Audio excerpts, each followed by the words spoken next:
Vamos lá, meus irmãos, continuando aqui, nosso 6º dia de aula de Teologia Pastoral. Nossas aulas estão sendo gravadas, é o último bloco, nós estamos tratando sobre oração. Então, voltando aqui ao tema, meus irmãos, e ao capítulo, né? Capítulo de número 10 do livro-texto. Leia para nós, Maísa, esse parágrafo, por gentileza. Deus deixou sua palavra como instrumento principal para o pastor. As escrituras esclarecem que a devida associação da palavra à oração é a abordagem mais estratégica do ministério. Duas passagens importantes delineiam este fato. Uma de Jesus, o maior dos líderes, e outra de Paulo, um dos melhores exemplos de ministério por amor a Jesus.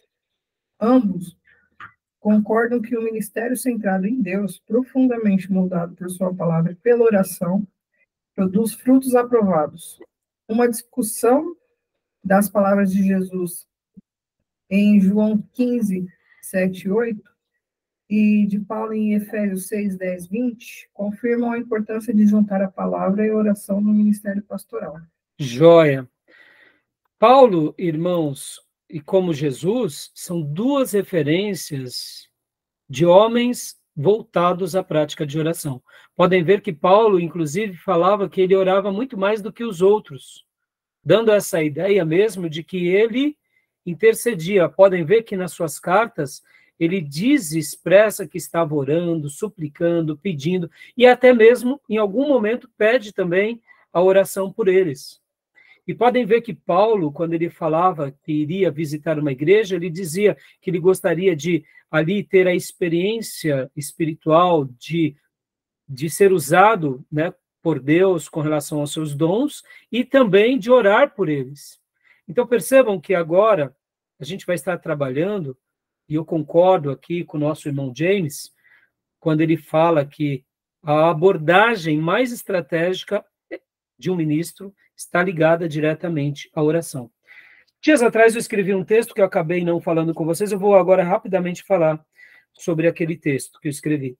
Lembra que nós até falávamos, Gil, e você falou sobre essa questão, que muitas vezes a gente se dedica tanto ao performático que a gente esquece um pouco sobre essa questão. Não é que a gente esquece, mas a gente acaba negligenciando. E eu escrevi aqui algo que é o seguinte: existe um dilema que enfrentamos e que estamos sujeitos a sofrer com ele o tempo todo, nós ministros, que é entender até onde podemos ir com o nosso esforço e a nossa dedicação e entender a atuação de Deus por meio de nós, ou seja, pelo dom que ele nos deu. Essas duas coisas, a nossa dedicação e, ao mesmo tempo, discernir o dom de Deus em nós e a dependência de Deus, a atuação de Deus, é muito difícil. E por que muitas vezes nós nos perdemos mais no lado performático? Eu diria que nem sempre, irmãos, é uma atitude carnal, pura e simples. E eu vou explicar agora, pintando 3 cenários. O primeiro cenário é aquele cenário pelo qual nós somos treinados a vida toda. Para que sejamos um bom engenheiro, o que temos que fazer? Temos que estudar, temos que nos dedicar. Para sermos bons administradores, precisamos estudar, precisamos queimar pestana. Para sermos excelentes músicos, precisamos gastar muito tempo ali fazendo os fundamentos, treinando, fazendo as bases, para só depois tirarmos as músicas e, depois de muito ensaio, irmos para uma apresentação. Então, pode ver que no nosso padrão humano, é assim que funciona. Vamos pegar um exemplo aqui, irmãos, de 2 atletas. Recentemente tivemos as Olimpíadas na França. Há uma ginasta americana chamada Simone Biles. Vocês conhecem ela? É a maior medalhista. Brilhante, não? A vida dela é uma vida de superação. E é uma vida de superação a um ponto em que, se depois pesquisem na Netflix, inclusive eu assisti dias atrás, tem a história da vida dela e a biografia. Eu não conhecia, como eu gosto muito de esporte, então eu assisti, e fica a recomendação. Ela teve um período da vida dela, na última Olimpíada, que foi a Olimpíada, na penúltima, que foi do Japão, que foi durante a pandemia, em que ela colapsou. E depois ela entrou num período que os atletas chamam de existe até um nome técnico, em que o atleta ele não consegue mais estar em harmonia entre a mente, sentimentos e o corpo. E ele pensa em fazer algo, mas não consegue. Ou seja, já não está mais em harmonia.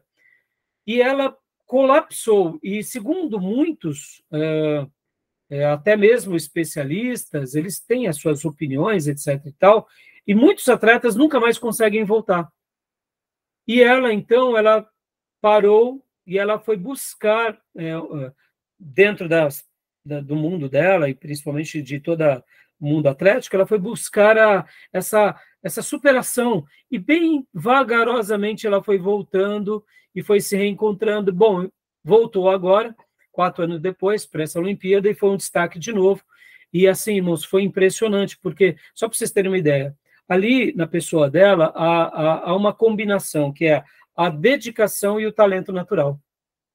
Então, por exemplo, ela faz coisas na ginástica olímpica que possivelmente muitas pessoas vão tentar a vida toda e não vão conseguir, porque o corpo dela é como se nascesse para certas coisas, e, inclusive, irmãos, existem muitos pulos e saltos que recebem o nome dela, porque são inéditos na história olímpica. Ninguém fez, nunca fez, e nunca ninguém vai fazer, talvez, porque ela consegue, assim como muitos medalhistas russos, conseguiram fazer coisas que o corpo deles desenvolve aquela excelência a tal ponto que talvez outros nunca consigam. Então, por que eu estou falando disso? Olha só, no nosso mundo aqui, qual é esse primeiro cenário? É a dedicação e o talento. É uma combinação. Outro medalhista olímpico, também agora aqui, que ganhou medalha de ouro, e ele é o maior medalhista de todos os tempos no tênis, é o Novak Djokovic. Só faltava em todas as medalhas dele o quê? A medalha de ouro, ou medalha olímpica. E agora ele se tornou o maior medalhista. E possivelmente, irmãos, não sei dizer, mas eu acho que nos próximos 300 anos, se Jesus não tiver voltado, ninguém vai quebrar tantos recordes que nem o Djoko, depois o Nadal e depois o Federer, porque é uma coisa quase sobre-humana. E ele ganhou agora, depois de tantos anos, e é um atleta já velho, e ele ganhou do Alcaraz. Vocês sabem, eu sou um profundo admirador do tênis, e o Alcaraz é um espanhol que possivelmente vai ser a personificação mais próxima de uma união do Djoko, do Nadal e do Federer. Ele é brilhante e é admirável o que esse garoto, esse homem, né, jovem, está fazendo. E ele foi para a final com o Djoko, e eu assisti ali somente o highlights, não assisti o jogo, estou morrendo de vontade de assistir todo o jogo, como foi, mas deu para ver que o jogo foi ganho o jogo foi ganho pelo Djoko naquela, por exemplo, em um ponto apenas. Por exemplo, dava para ver uma disputa ombro a ombro, 7-7, e o Djoko fechava. E aí sim foi o primeiro set, depois foi o segundo set, depois foi o terceiro set. Se não me engano, foi assim. Ou foi o primeiro e o segundo. Eu sei que os pontos foram muito próximos, eu só vi o highlights. E o Djoko se derramou e chorou, e ele até falava nas suas palavras sobre isso, que ele sonhava em ser um atleta, que ele sonhava em ser um medalhista, e ele se dedicou durante toda a sua vida. Então, esse cenário é o cenário dos homens, é o nosso cenário. Por isso que, quando nós nos convertemos, nós achamos assim, se eu me dedicar tanto no ministério como eu me dediquei na vida, eu serei um vaso tão usado quanto foi Billy Graham, quanto foi Spurgeon. E aí, no reino de Deus, é diferente, irmãos. Então, porque esse cenário humano não necessariamente se aplica ao cenário divino. Por quê? Porque agora vamos ao segundo cenário. Qual é o segundo cenário? É o cenário daqueles que têm fé cega, em que deixam tudo a critério de Deus e não fazem nada, porque Deus que fará o milagre e eu não me mexo. Essa pessoa vive à mercê de Deus em todas as coisas e não faz nada porque ele tem essa fé ingênua. Esse segundo cenário também eu diria que mesmo que ele seja carregado de piedade, ele é muito ingênuo. Ou seja, Deus, quero acreditar, que antes de usar esse irmão, vai fazer com que ele acorde, porque qual que é o terceiro e o melhor cenário? É o cenário onde Deus revela sua vontade a nós, nos dá dons e talentos, e nós nos entregamos incondicionalmente para aquilo pelo qual o Senhor nos separou. Aí, aqui sim eu diria, esse momento de coesão, e aonde as tensões são eliminadas. Porque, por mais que eu me dedique como os melhores desse mundo, não necessariamente eu vou realizar o que eles realizavam. Por quê? Porque quando eu tenho esse equilíbrio de saber que há, sim, uma dedicação minha, mas eu estou a serviço de Deus, eu vivo aquilo que eu chamo de santa vulnerabilidade. E eu entendo o reino, e eu não fico agora achando que o reino de Deus é conquistado pela minha força, mas sim pelo poder do Senhor. Então, eu acredito que Deus deixou dessa forma para nós, ministros, principalmente pastores, para que nós soubéssemos sempre que a obra que ele nos deu, seja no pastorado, seja no ministério, não depende de nós, depende dele. Se o meu ensino está sendo bênção para vocês, é porque ele me deu o dom. Eu só me dediquei lendo um pouco, orando, me consagrando, e o poder e a virtude é dele na vida de vocês. Ou seja, quando nós enxergamos que dependemos de Deus, dependemos do auxílio dele, nos consagramos em oração, com humildade, e nos lançamos a ele, essa compreensão, ao mesmo tempo, parece ser um pouco ingênua, mas não é, ela é libertadora. Por quê? Porque quando ele nos der uma palavra de comando, nós faremos com muito zelo e ardor, e faremos com muita dedicação, e ao mesmo tempo, quando ele não realizar o que nós esperávamos que ele fizesse, nós descansaremos. E essa compreensão e esse exercício de fé nos faz lembrar Abraão, que descansava em Deus, sabendo que Deus cumpriria a sua promessa. Então, meus irmãos, eu deixo esse texto, né, que eu até fiquei já 2 aulas para passar para vocês, porque a oração tem tudo a ver com isso. Tem tudo a ver que a gente acabou de ler aqui. Porque o pastor que ele faz ministério, ou obreiro, seja ele na portaria ou no evangelismo, na força do seu braço, ele se sangra. Porque a oração é como se fosse, de fato, o azeite de Deus que lubrifica as engrenagens. Podem ver, meus irmãos, muitas vezes, quando a gente quer algo para Deus, e a gente força e força e força, mas nós não oramos, nós não nos consagramos, nós até conseguimos dar uns passos. Mas nós ferimos a nós mesmos e a tantas pessoas. Mas quando nós nos dedicamos em oração, regamos em oração, recebemos de Deus as direções, e fomos e fazemos, muitas vezes é uma mensagem que a gente continua colhendo frutos para a glória de Deus durante toda a nossa vida. E Deus continua realizando grandes coisas. Por quê? Porque a gente fez aquilo pelo qual Deus deseja, que é o quê? Uma atitude regada aonde a gente mais precisa, que é se voltar a Deus em oração e em piedade, crendo na sua palavra, que ele vai agir por nosso intermédio. Tá bom, meus irmãos? Algum comentário, meus irmãos? Se sintam à vontade de compartilhar e até, se vocês quiserem expressar, porque muitas vezes na nossa vida, a gente acaba tendo tantas experiências de dor, isso me faz lembrar de Abraão com Agar, e Abraão com Sara. Quantas são as vezes que a gente dá um jeitinho para Deus, não é assim? Não é a força do nosso braço? É o primeiro cenário. A gente quer usar as ferramentas dessa vida para o reino. E as ferramentas dessa vida, meus irmãos, serão muito pouco usadas para o reino. Ao mesmo tempo, aquilo que eu chamei de segundo cenário, que é aquela fé cega e mais ingênua, e uma fé letárgica, também não vai resolver. Porque Deus ele conta com os seus vasos, né? Então, dessa forma, quando a gente entende isso, a gente vê que o lado performático é só um detalhe que começa aqui, né? Por exemplo, eu estou no meu ateliê, quanto tempo eu passo aqui, meus irmãos? Eu tenho 2 escritórios. Esse escritório, né, que vocês me veem sempre, e o escritório da igreja. Se eu for ver, eu passo muito mais tempo aqui. Mas o púlpito e o escritório da igreja e as atividades que acontecem lá, ou mesmo essas aulas, é fruto do quê? Das orações. É fruto da dedicação que acontece horas antes. Ou seja, irmãos, esse princípio ele é maravilhoso. E não pensem vocês que a gente faz muito pouco. Eu me lembro que esse mesmo obreiro que eu falei para vocês, que ele me deu muito trabalho, porque ele queria fazer na força do seu braço, ele um dia falou algo, né? Que muitos se escondem no esconderijo, tipo da preguiça, né? Querendo dizer que quem gasta muito tempo de oração está fugindo da real atividade do ministério. E eu, né, quando eu podia ir, dizia a ele, filho, não é assim. O esconderijo do Altíssimo e a sombra do Onipotente é a razão da nossa sobrevivência. É a razão de entendermos um pouco o atuar de Deus em nós e por nosso intermédio. Por isso que o ministério, irmãos, ele é vivo.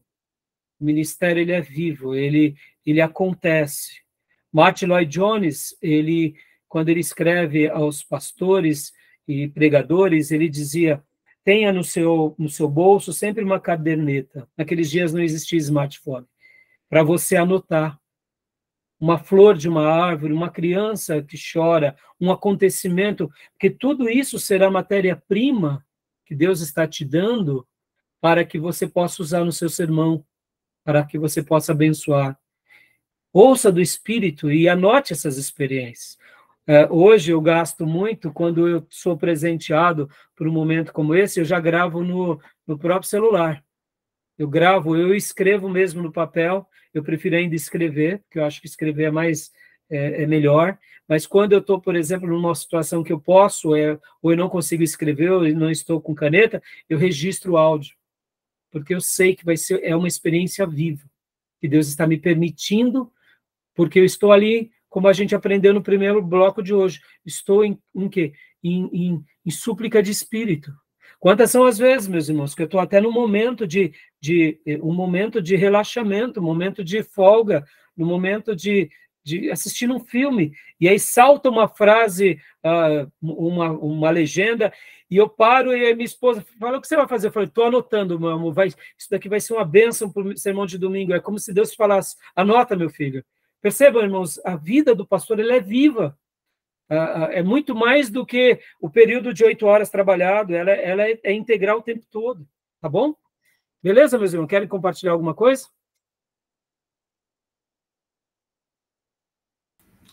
Certa vez, pastor, eu ouvi uma ilustração, eu não me lembro quem, senão eu faria a citação, porque faz muito tempo, mas eu guardei essa informação no meu coração e já até citei ela algumas vezes no altar também, que a oração pro crente é como o óleo, né, pro motor do carro, né? As engrenagens são muito perfeitas, a engenharia é muito perfeita, as peças se encaixam muito bem umas nas outras, mas sem o óleo ali, o carro certamente não funcionará. Exatamente. Isso é a vida do crente, né? A vida do filho de Deus. Sem a oração, é certeza que em algum momento vai parar também. Ele pode concluir. E assim, isso tem que ser a nossa vida, né? Nos dias de hoje, principalmente, o senhor estava falando aí né, do ativismo, é um desafio para nós, né? Como filhos de Deus. Desafio. É um desafio para nós. E a gente precisa fugir desses postes ídolos, né, Gil? Porque é muito fácil a gente se perder numa igreja pelo ativismo, né? E achar que o irmão que é ativista, ele é uma benção, né? E sabe, Gil, uma coisa que há pouco, no primeiro bloco, nós mencionamos muito, quantos tipos de oração existem? Lembra que Jesus ele expressou com muita ênfase: orai e vigiai para que não caiam em tentação, para que não caieis em tentação? Lembra disso? A oração, ela é também algo aliado à vigilância, e a vigilância é a oração. Assim como a continência é para o soldado uma prática que ele desenvolve, e não há um soldado ou uma sentinela que seja excelente, que não esteja em continência, ou seja, ela esteja ali atento, a oração nos leva à vigilância. Quanto mais eu oro, mais eu deixo de pecar, eu mortifico a carne. Olha que fantástico isso. A Bíblia vai nos ensinar isso. Mas, ao mesmo tempo, a oração me leva à vigilância. Quanto mais a gente peca por falta de vigilância, é o resultado de que estamos negligenciando a oração. Quanto mais em oração estamos, ou seja, esse óleo do Espírito, esse azeite dos céus nos invade, nós ficamos vigilantes. Por quê? Porque é uma situação. A oração nos leva à continência, ou seja, ela nos leva a sentinelas, a sermos vigilantes, a percebermos o inimigo, a percebermos os agires de Deus e as oportunidades de Deus na nossa vida. Irmãos, se a vigilância é uma bênção, e se a oração nos deixa mais sensível às oportunidades de Deus, se queremos prosperar na vida, basta orar mais. Porque nós não perderemos oportunidade, não seremos enganados, e nós faremos com que o diabo bata em retirada. Porque também Jesus disse que a oração e o jejum expulsam castas de demônios. Ou seja, percebam, a oração também expulsa demônios e castas quando é aliada ao jejum. Percebam, olha como é uma riqueza indescritível, né? Tá bom, meus irmãos? E guardem isso, irmãos, os melhores momentos da nossa vida espiritual se deram não simplesmente pelo ativismo, mas se deram em momentos em que desfrutamos da presença de Deus. E eu ouso e afirmo e digo que eu não tenho dúvida que foram os melhores momentos da vida de vocês, os momentos que vocês mais oraram, e mais leram a Bíblia e mais se consagraram. E podem ver que não necessariamente foram os momentos que mais vocês fizeram para Deus. Percebam, eu gosto de ensinar isso na igreja, né? Os grandes momentos da nossa vida, ou seja, aqueles períodos de glória, foram os períodos que mais oramos e que mais nos consagramos. Por quê? Porque são nesses momentos em que nós abrimos o portal da eternidade e trazemos esse lado eterno, do Deus eterno, para a nossa realidade. E são os melhores momentos, mesmo que estivéssemos vivendo um deserto. Porque, como eu aprendi em certa ocasião, não importa o tipo de solo que pisamos, mesmo que seja um deserto.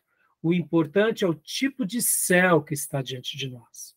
E a oração abre as portas e janelas dos céus. Não importa o solo que pisamos, se é um deserto, se são sob demônios, o importante é o céu que está diante de nós. Tá bom, meus irmãos? E a oração é isso, ela abre as janelas do céu.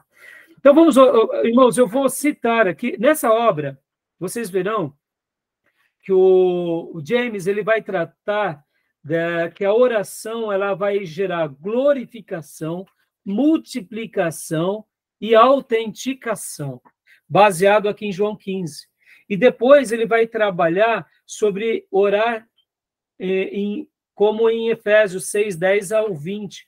E aí ele vai falar sobre o poder da armadura, e ele vai fazer uma correlação de João 13 a João 17 e a Efésios 6, 10. E aí ele vai falar sobre essa armadura e vai fazer essa comparação. E assim ele vai mostrar que há palavras-chave sobre essa questão de Efésios com relação à oração e vai terminar. Tá bom? O capítulo é maravilhoso. Eu espero que quem não leu, leia. Não vai dar tempo de a gente concluir agora, mas vamos ler um pouquinho aqui. Então, só para a gente ter Pastor Johnny, leia para nós aqui, orar em João 15, 7 a 8, por gentileza. Pois não. Permanência fica bem no centro da vida cristã, de acordo com o maior de todos os pastores, Jesus. Em João 15, 4, está escrito: estai em mim expressa sua paixão pelos seus. No mesmo versículo e no seguinte, ele continua: eu em vós, reticências, né? Quem está em mim, este dá muito fruto. Ele termina o verso 5 acrescentando: sem mim nada podeis fazer. Fruto é qualquer coisa que Cristo, a videira, produz por meio de um dos seus ramos. A possibilidade de produzir algo que Deus possa chamar de fruto é nula sem essa permanência. Neste contexto, de uma vara, no caso o crente, e uma videira, no caso Cristo, é provável que a pessoa pratique a permanência de 3 maneiras. A primeira, uma pessoa que esteja em Cristo, isto é, em mim, em uma verdadeira união, precisa estar relacionada com Cristo, a videira, assim como a vara mantém um relacionamento físico com ela. Os homens, no entanto, diferem de um ramo de videira em sua capacidade de pensar, exercer sua vontade e sentir suas emoções. Por isso, estabelece um relacionamento com a pessoa de Cristo, com seus valores e prioridades. Eles devem pensar, falar e fazer o que esteja em harmonia com Jesus, baseando-se em sua palavra. O crente, mesmo alcançando este alvo, em alguma medida, ainda tem condições de crescer mais. Pois, aquele que permanece firme rejeita o que se opõe à pessoa e ao propósito de Cristo, conforme apresentado nos princípios das Escrituras. E o terceiro, o que permanece recebe, tal como os ramos recebem alimento da videira. Ele se beneficia de Cristo e de sua palavra. Os cristãos começam a vida no Senhor quando recebem a vida eterna. João 1,12. E a recebem pela fé. João 1,12, 3,16 e 6,54. Consequentemente, continuam na vida cristã pelo mesmo princípio, andando pela fé. João 7,37 e 38. Permanência é o nome dado a esta continuidade. João 6,65 e o verso 54. Posso continuar? Maravilhoso. Percebam bem essas palavras aqui, irmãos, ó. Relacionamento. Segundo, rejeita o que se opõe e recebe. E agora, em cima desses dizeres e dessas palavras, ele vai trabalhar em cima dessa construção. É onde ele vai dizer o seguinte, olha, que o cristão verdadeiro que cultiva essa oração individual, ele passa a viver essa glorificação, e ele vem explicando o que é isso. Leia para nós aqui, pastor, só esse parágrafo. A gente vai ler poucos parágrafos, por causa que a hora já está se findando. Por favor. Glorificação. O elo que liga os pensamentos entre os versículos 7 e 8, é claro, nisto. Ele inicia o versículo 8 e no mesmo versículo aponta para muito fruto. Esse fruto consiste em respostas à oração prometida no versículo 7. O versículo 8 indica que o Pai é glorificado na resposta positiva de Deus à oração de alguém que permanece em Cristo. Isto é, nisto, o muito fruto é resultado da permanência. O fruto glorifica a Deus ao tornar evidentes as suas virtudes, valores, propósitos e as qualidades encontradas em Cristo. Posso? Aqui, irmãos, é claro, ele vai continuar, obrigado, pastor, ele vai continuar explicando o que seria, né, essa glorificação, mas, assim, cuidado apenas, porque nós, muitas vezes, exercitamos a fé em nós mesmos. Seria quase que uma religião autorredentiva. Eu tenho fé em mim mesmo. Não, a nossa fé, ela só tem utilidade se for em Cristo. Quando exercitamos a fé em nós mesmos, seria praticamente aquilo que nós dizemos de convicção. Essa convicção humana, esse ato de você ter convicção, ter certeza, é algo útil para a vida. Mas nunca atribua que as virtudes da fé pode ser atribuída da mesma forma do que o entendimento dessa palavra. Eu preciso ter convicção para trabalhar, convicção para desenhar, convicção para cozinhar, convicção para arrumar o motor de um carro. Ou seja, esse lado mais humano, ele existe e nós não podemos negar. É uma das bênçãos de Deus para nós, para a vida. Está dentro do quê? Das virtudes que Deus deu para nós. das bênçãos dele, da graça sobre todos. Mas ele não pode gerar salvação. Então, a nossa fé só tem utilidade em Deus. Essa fé que olha para nós é mais uma fé positivista. A fé que nós olhamos para Deus é uma fé de dependência. É Ele que nos salva, Ele que nos transforma, Ele que opera. No momento que oramos, muitas vezes a gente mistura, assim como misturamos a fé, nós misturamos a oração como se a oração fosse fruto nosso. Eu orei, logo eu colhi. Não, não tem nada a ver. A nossa oração não fica em nós mesmos. Elas são feitas a Deus, e é por isso que é no nome do Filho do próprio Deus, que conquistou tudo para nós, e as nossas palavras são elevadas a Deus, passam no trono de Deus, e vem a resposta. Quando vem a resposta, eu não posso achar que a minha oração ela é poderosa. Por isso que nascem daí as heresias da oração poderosa. É porque é uma oração em si mesmada, cheia de heresia. Porque não existe oração poderosa, fraca, tudo é oração. Tudo vai diante de Deus, ele responde como ele quer. O poder é dele.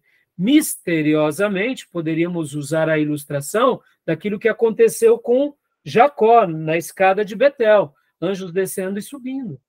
As nossas orações é praticamente aquilo que aconteceu com Zacarias. Ele estava orando e o anjo veio e falou e trouxe uma resposta a ele, de uma outra oração que ele tinha falado a Deus, pedido um filho. E agora o anjo entrega e ele duvida, e aí ele paga um preço. Mas podem ver que Zacarias cumpriu com o propósito do anjo. Quando oramos, é como se anjos levassem as nossas orações e trouxessem as respostas. Tudo isso acontece. Como acontecerá, eu não sei. Mas uma coisa eu sei, não é nossa. Por isso que há a glorificação. Porque é Deus atuando, dizendo, sim, meu servo, eu cumprirei o que você quer. Então, meus irmãos, a glorificação tem a ver com isso, tá bom? O autor ele vai explicar muitas outras coisas interessantes, e aí leiam para que a gente possa prosseguir, tá bom? Por causa das horas. Outra coisa que eu queria dizer para vocês, que eu aprendi também com a Comunidade da Graça. Pela primeira vez que eu ouvi esse termo, eles usavam ore a palavra. Eu não entendia direito o que eles querem dizer com ore a palavra. Irmãos, eu acho isso lindo. Eu sei que algumas pessoas até podem exagerar. O que eles queriam dizer com ore a palavra? Quando você quiser dirigir-se a Deus em alguma coisa, vamos dizer assim, você tem um desejo profundo, irmão, profundo, de ser usado por Deus ou de ter mais intimidade com Deus. E quando você vê ali na Bíblia, Jeremias, né, dizendo, clama a mim, responder-te-ei, anunciar-te-ei coisas grandes e ocultas que não sabes. Se você vier a mim de todo o coração, eu vou te abençoar, eu vou te visitar. Qualquer promessa que você vê que você tem um desejo, ore a Deus esse texto. Ou seja, ore a palavra. Meus irmãos, se a palavra já tem poder sobre nós, imagina orá-la. Então é maravilhoso esse exercício, tá bom? Joia? Tudo bem até aí? Faça isso nos seus momentos. Eu até hoje faço isso. Quando eu vejo um texto em que eu estou precisando melhorar, ou que eu quero voltar a viver, ou que eu quero romper barreiras, eu oro aquele texto, eu clamo a Deus e me delicio diante de Deus em oração, tá bom? Beleza nesse ponto? Tudo bem até aí? Eu costumo orar assim também, pastor, assim, por salvação, assim, pelos meus orados. Eu Amém, oro para o Espírito Santo convencer do pecado, do juízo da justiça, né? Sim, Dil. Para que Deus cumpra o desejo dele de salvar, que é lá 2 Timóteo, né? Se eu não me engano, sim. E perceba, Dil, que é uma maneira de exercitar a fé, né? E vira um hábito, né, pastor? Vira um hábito. Vira um hábito. Né? Maravilha. Multiplicação. Aproveita e leia para nós, Gil, rapidamente aqui, as primeiras linhas desse texto. Multiplicação. Multiplicação. Muito fruto, entre aspas. Versículo 8. Retrata a multiplicação que Jesus tinha em mente, porque ele pensa em frutos em tamanha... Por que ele pensa em frutos em tamanha quantidade? É uma pergunta. Por que não só em fruto? Podemos compreender um pouco melhor ligando o fruto ao que ele disse acerca do quarto, solo na parábola de Mateus 13, do versículo 1 ao 9, e a sua explicação em Mateus 13, 18 ao 23. Esse solo representa o coração do crente, que recebe a semente da palavra de Deus. Entre as quatro categorias em que caem as sementes, é somente esse tipo de coração que produz fruto. Um a 100, outro a 60 e outro a 30. Todas as três quantidades de frutos já são relativamente grandes. Isso por indicar que Jesus, o contador da parábola, pensa grande. Ele confia naquilo que pode fazer com a sua semente, a palavra, no coração das pessoas. Veja João 15, versículo 7. A palavra é poderosa e pode fazer grandes coisas. Um grande Salvador pode tornar possível muitos frutos. Por conseguinte, para tirar proveito dele e obter mais frutos, é preciso seguir o caminho da oração. Joia. Meus irmãos, olha que fantástico. Invariavelmente, Deus fará isso. Daremos muito fruto. A promessa da oração é uma promessa em que, inevitavelmente, muitas coisas acontecerão. Só por essa temática, nós deveríamos orar, eu diria, 10 vezes mais do que tudo. Como domingo eu disse, quando estivermos nos últimos dias da nossa vida, se Deus nos der o privilégio de partirmos devagar, aquela partida ali no leito, se despedindo de quem mais amamos, eu não tenho dúvida que teríamos no nosso coração. Se eu voltasse no tempo, o que eu mais faria era orar mais, ler mais a Bíblia e se dedicar mais à expansão do reino. Eu não tenho dúvida que a oração e a Bíblia estariam sempre prefigurando como as coisas que mais nós iríamos desejar ter feito mais. Não tenho dúvida, não tenho dúvida. Por quê, irmãos? Porque, naturalmente, todas as demais coisas se derivam daí. Da palavra e da oração e da palavra, tá bom? Joia, alguém quer comentar mais alguma coisa? E o último ponto, para a gente concluir, meus irmãos, autenticação. Leia para nós, Tomé, por gentileza, filhote. De acordo com o final de João 15, 8, os líderes e todos os outros crentes verdadeiros que seguem a Cristo são seus autênticos discípulos. Isto é evidente na grande comissão, Mateus 28, 19 e 20. E muitas vezes em Atos 6, 1, 2, 11, 26, etc. O fato de serem discípulos significa que eram seus aprendizes, alunos ou seguidores. Toda ovelha verdadeira o segue em um sentido real. João 10, 27. Possui o dom da vida eterna e é mantida por Deus. Aleluia. João, pode continuar? João 15:8 afirma que o fruto produzido... Ah, não, tudo bem. Ah, já concluiu, né? Tá bom. Obrigado, Tomé, obrigado. Tá bom até aí. Tá bom. Obrigado, viu, Tomé? Meus irmãos, para a gente concluir agora, depois, né, vocês vão ver que ele vai fazer também um paralelo. Leiam, e aí, caso tenha alguma dúvida desse capítulo, nós terminamos comentando semana que vem, tá bom? Eu queria ter falado, inclusive, também do aspecto ministerial, mas a gente vai deixar para a semana que vem. E eu, inclusive, na próxima aula, a temática será a prática do aconselhamento, mas eu vou dedicar mais tempo ainda concluindo sobre esse assunto. Deixa eu contar aqui para vocês a autenticação, né? A gente não precisa dar cartada, viu, meus irmãos? A gente não precisa dar cartada.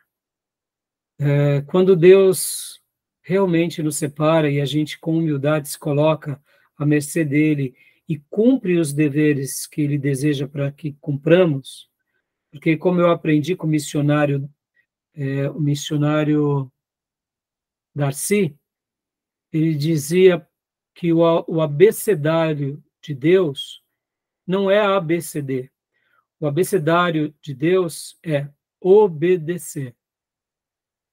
E quando nós obedecemos e cumprimos aquilo que os puritanos também chamavam de meios da graça, que é a leitura bíblica, a oração pessoal, a oração no coletivo, a vida de igreja, cumprimento de tudo que Deus deseja, o arrependimento sincero, a proclamação do evangelho, o desenvolvimento dos dons da igreja, nós atingimos e conseguimos graças de Deus por isso. E crescemos. E aí, esse último ponto da autenticação se torna tão real. E para a gente encerrar aqui, isso me fez lembrar uma vez, né? Eu lembro que eu estava passando uma tribulação muito grande na igreja, estava um pouco triste aqueles dias, estava lá no pregão, mas eu estava firme, não estava desviado nem nada, não. E aí chegou um amigo, eu não me lembro quem foi, meus irmãos, não lembro, eu devia ter anotado no meu diário, eu acho que naqueles dias eu não anotava. Chegou um colega do pregão e falou assim, Rai, você está bem? Eu falei, tô.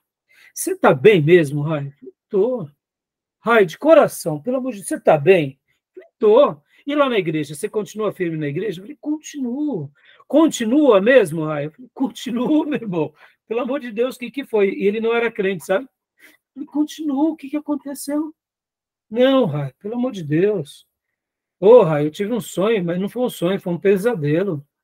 Eu acordei angustiado, desesperado. Falei, opa, o que foi, filho? Ô, Rai, eu te via você aqui no pregão, eu não lembro aonde bem, mas eu te via xingando, falando palavrão, e quando eu via, eu falava, o pastor! É o pastor, ai, pelo amor de Deus, ele não. A gente pode falar palavrão, a gente pode xingar, brigar aqui, mas olha ele, pelo amor de Deus, pastor, não, você não. A gente precisa de você na igreja, a gente precisa de você orando por nós, pregando o evangelho. Ai, meus irmãos, eu abracei ele, dei tanto abraço apertado, e dentro do meu coração eu falava, Jesus, me ajuda. Obrigado, Senhor, isso daqui foi um consolo do céu.